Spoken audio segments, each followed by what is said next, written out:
नमस्कार मित्रों, मैं इस वीडियो में आप लोगों को कुछ ऐसी चीज़ें बताऊंगा जो आप लोगों के लिए बहुत ही सफलता का परचम मात्र खोल देगा।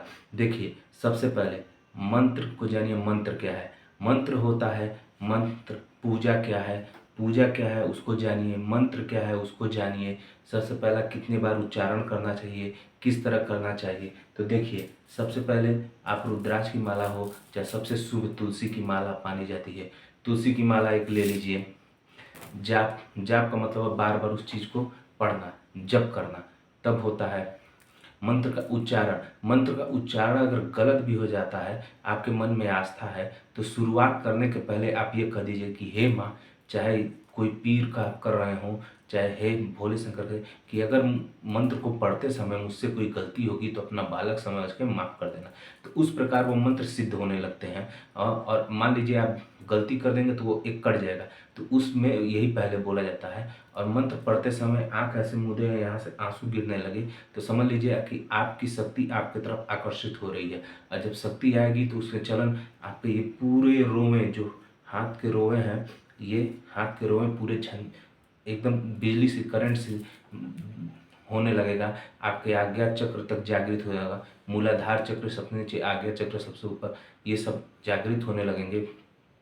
शक्ति आपकी सही तरीके से काम करेगी। आपको हर चीज़ का आभास होने लगेगा। आपको कुछ भूली बिसरी यादें भी आने लगेंगी। इससे डरना नहीं चाहिए कि मुझे क्या दिख रहा है, क्या नहीं दिख रहा है। विश्वास पे मंत्र का उच्चारण करना चाहिए। जब मंत्र सिद्ध हो जाएगा तो खुद ही मन में से आएगा कि हाँ बताओ, मुझको बुलाया है तो किस लिए, मैं तुम्हारे लिए क्या कर सकती हूँ। तो वही माता का उच्चारण है कि हे माँ, आप छोटा बालक समझ के इस पूजा अर्पण को मेरे ग्रहण करिए। चाहे फूल हो, एक लोटा जल हो, चाहे अगरबत्ती हो, चाहे कुछ भी हो, चाहे एक नारियल लेकर आप बैठे रहिएगा, उस तरह मंत्र का उच्चारण करिएगा। उसके बाद जब वो माँ मान जाएंगी, प्रसन्न हो जाएंगी, आपसे खुद बोलेंगी, तो मन में आवाज़ आती है, तो खुद बोलेंगी, तो आप उसको फोड़कर उनको प्रसाद ग्रहण, उनको देने के बाद उसके बाद अपने आप ग्रहण करिएगा।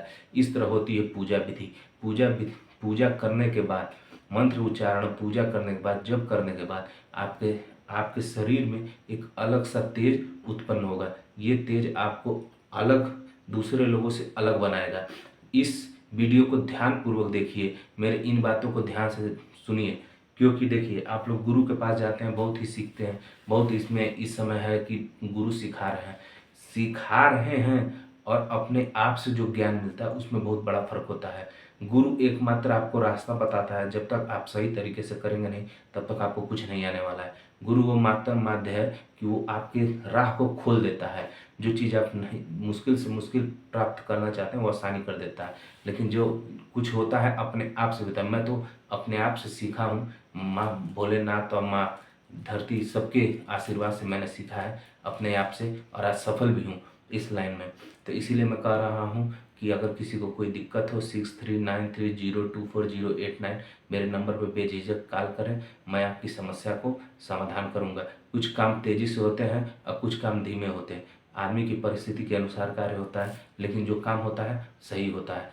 कोई भी किसी के साथ गलत भावना नहीं, गलत वो नहीं, एकदम सही प्रकृति से, क्योंकि हम शरीर नहीं छूते हैं, हम दूर से बैठे बैठे कार्य करते हैं। इसके साथ मैं अपने वीडियो को समाप्त करता हूँ। हम चाहेंगे कि आप लोग का होली का पर्व सबका सकुशल बीता हो, इसलिए सब लोगों को हमारे तरफ से आशीर्वाद है कि आप लोग के जीवन में नई खुशियाँ आए। नमस्कार मित्रों।